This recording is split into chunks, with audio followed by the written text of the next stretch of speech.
So today, here we are on Sunday, 27th of April, the last Sunday in April. Different time zones or not.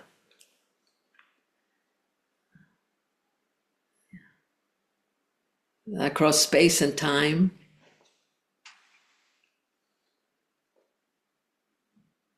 From the west coast of California, United States, to the central coast of Portugal.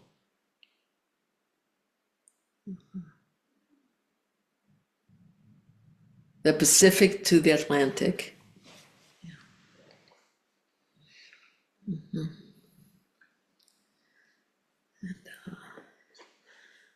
I just check the time to make sure that I don't go on and on and on. But the felt sense in the organism now is that there's so much I want to share with you. But so what's in the air is, as I said before, it's 76 degrees here, which I believe is uncharacteristic for early spring.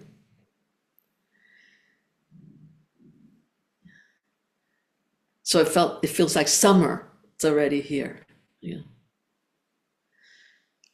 And then so summer feels summer's in the air, late spring. Where did spring go? And death is in the air. Dogs are in the air. There's dogs all over, out here when you walk out. Families, children, and the waves of that ocean, She's dancing,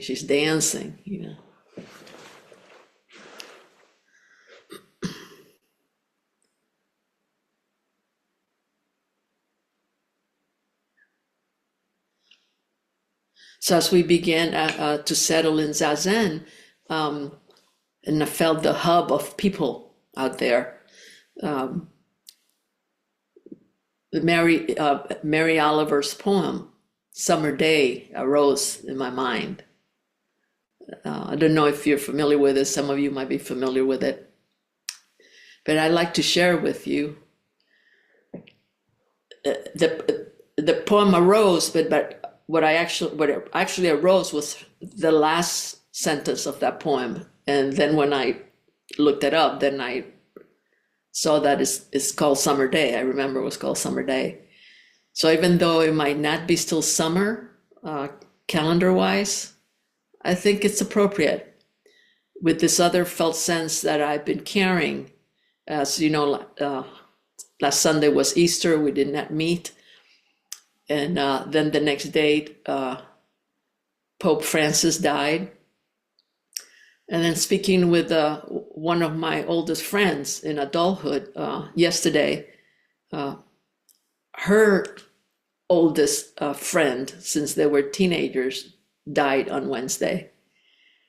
And 2 weeks ago, I received a text from another friend who lives in Europe that her brother suddenly died. And last week, 2 weeks ago, I believe, Enraku Sensei in her Dharma Talk spoke of our friend Peter Gregory dying. Seems there's lots of deaths, right? And being here in Portugal, where there's still faith is very strong, we just came through, the death of Jesus. Which for me, having been raised as a young child, my mother told my grandmother, "Yo quiero que las niñas las críen católicas." She wanted us, my sister and I, to be raised Catholic. Just realized just this past week how ingrained is in this body, those teachings, those rituals, and more so felt it alive yesterday when I spent 3 hours watching live the funeral of Pope Francis.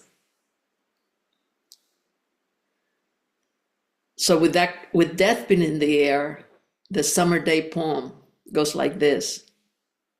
This is Mary Oliver. Who made the world? Who made the swan and the black bear? Who made the grasshopper? This grasshopper, I mean, the one who has flung herself out of the grass, the one who's eating sugar out of my hand, who's moving her jaws back and forth instead of up and down, who's gazing around with her enormous and complicated eyes. Now she lifts her pale forearms and thoroughly washes her face. Now she snaps her wings open and floats away. I don't know exactly what a prayer is. I do know how to pay attention, how to fall down into the grass, how to be idle and blessed, how to stroll through the fields, which is what I have been doing all day. Tell me, what else should I have done? Doesn't everything die at last and too soon? Tell me, what is it you plan to do with your one wild and precious life?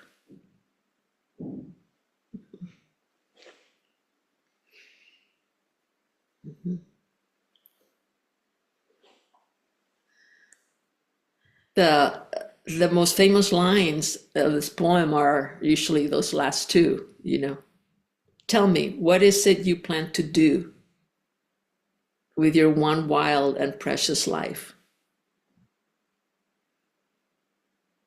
But as I've read that those are the most famous lines, it always struck me that for me, of course, that's a very poignant line, but it's also this grasshopper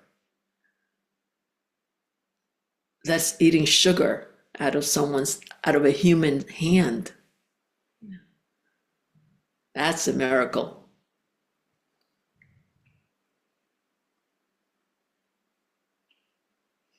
Some other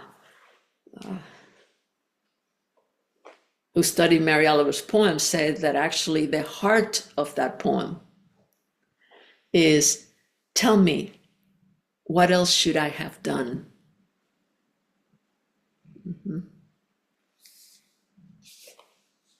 What else should I have done?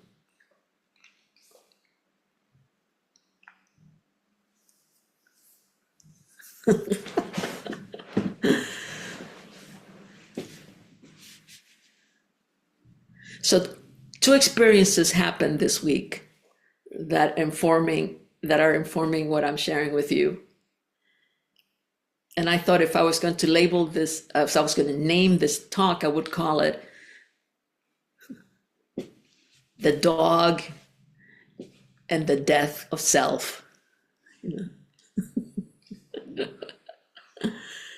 So I was on my walk a few days ago, just 2-3 days ago, and toward me was coming this human and a four-legged, and the dog drew my attention. I had never seen a dog that big. It was like a little pony. And as it got closer, it was black, muscular, big jowls, drool. And the human was very semi-reserved, beautiful beard, sort of café con leche skin, So right away I stopped. It's my ritual in Portugal. Qué lindo, ¿cómo se llama? And the human says a name that I didn't quite catch, but I knew began with a D. And then I said, if I can say hi. And the human leaned and said, es mi amigo, And I felt that in this organism, es mi amigo. And I said, oh, may I say, puedo su amigo? The dog turns, doesn't even walk toward me, so big. All it does, it turns its head and it's right there. And I put my hand out. And I ask, how old is it? And the human says, 4 years old. I said, oh. And then he says, but it's not going to live long. And I said, oh. And he said, they live to about 8 because they're so big. And I was stunned by that, Right in those, it's like 4 or 5 sentences we exchange. This dog, his friend, said, you can say hi. And he was very gentle, this dog. And he said, but he'll die soon. They only live 8 years old. I feel the vibrations in my organism as I share this with you now. As soon as they passed me, I looked up. Big dog starts with letter D, because I couldn't cross the whole thing. because I asked him again what was the name, and he thought I meant the breed. But then he said the name was like Zoo, or I can't recall the exact name of the dog. And I saw pictures, but I couldn't identify it. And but one of the pictures said it was a species of dog, and it's known because it drools a lot. If you have that kind of dog, you have to make sure. And there they were, very regal, walking down we have a big lagoon, And I saw this human, a member of the human species, and a member of the canine species, and the love that was there. And the human knew that this love was not going to last more than like 4 more years. And I already held that. And I felt how free, how free, what freedom, that we know that we're able to know that. But we know big dogs don't live very long lives. But we think we big 4-legged dogs are going to live a very long life, right? And we're not. We're not. There is a practice here in Portugal. I was commenting to Marco Sensei, at least we're in the village where I live, where when someone dies, I find out about everyone who dies because they post a color flyer, a flyer with a color picture of the person, lets you know they're died, their name, their surviving spouse, the names of the relatives, where the body's going to be in the church, like a velorio, like a wake, and when the mass takes place, memorial mass. And most of them are like 80s, 90s, there might be some 70s I've seen. I pay real attention to those, being 72, almost 72 and a half. So I was struck that yesterday there were 3 elders in their 80s who died. But I came to the panaderia, the bread shop, and they had posted another one. And it was a young woman, just 41 years old. Half the lifetime of these other ones. So of the 3 elder women, I was looking at the flyers.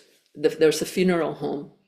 And then this elder woman opened the door and greeted me, and I was looking at it, and she was telling me that there was a mass. She thought it was that day, but it was the next day. At the local chapel that's dedicated to the Virgin Mary, right by the sea. And I was moved that in the flyer of one of them it said, the memorial mass will be Tuesday, this past Tuesday at 7 p.m. And how grateful they would be if we would dignify showing by our presence. This is a public invitation, It's a public invitation. So I had to go, and the chapel was packed, and there were people from all generations, from little babies causing a ruckus to elder people with canes. What I share with Enraku Sensei is that I got this sense that, I didn't know these three women. I didn't know anyone that's in the church, in the chapel for that mass.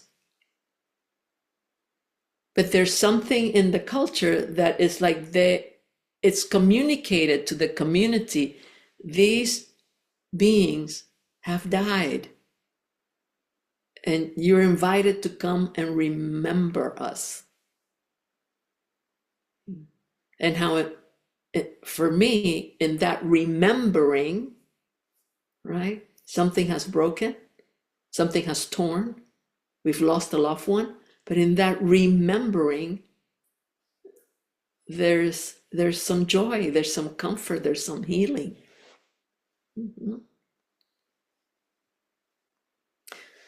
So that was one experience connected to dog and death. The other one that struck me was that the dog doesn't know it's a dog.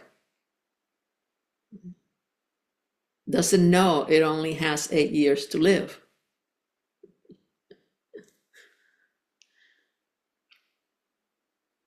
So the next day, I get an email from my iCloud account with all this still reverberating that is full. I have a very cheap $2.99 a month.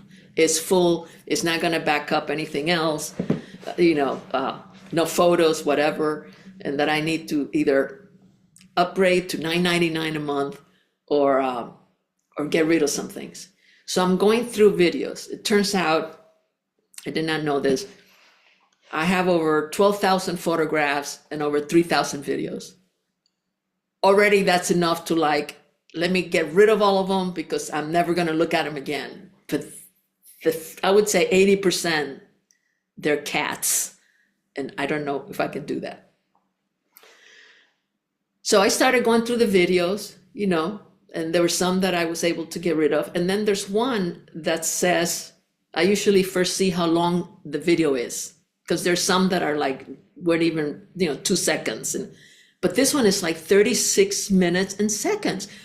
But the first is black, it's totally black. And it's oh, this got to be something I let the phone run, that it just recorded by itself. So I'm getting ready to delete it, but I thought, let me see what it is.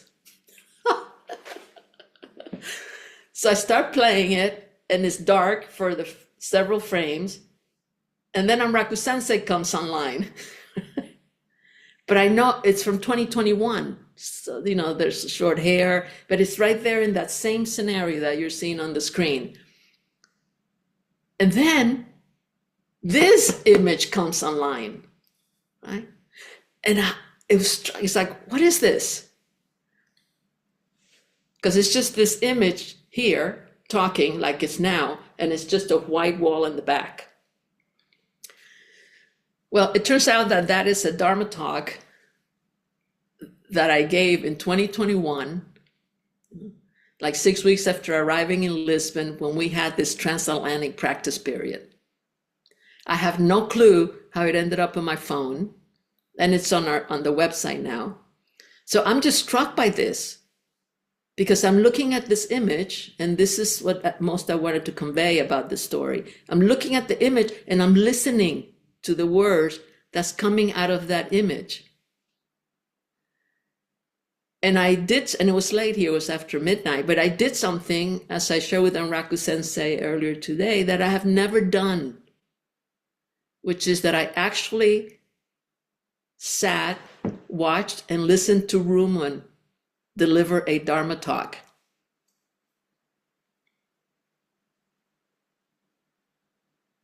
Beyond fascinating.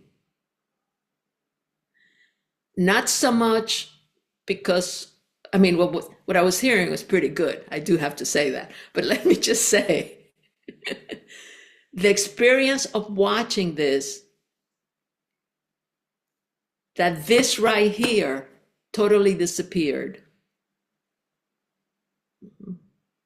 And I have never experienced that before in my life. And the image I was watching was totally fresh, unfamiliar. It was like, oh,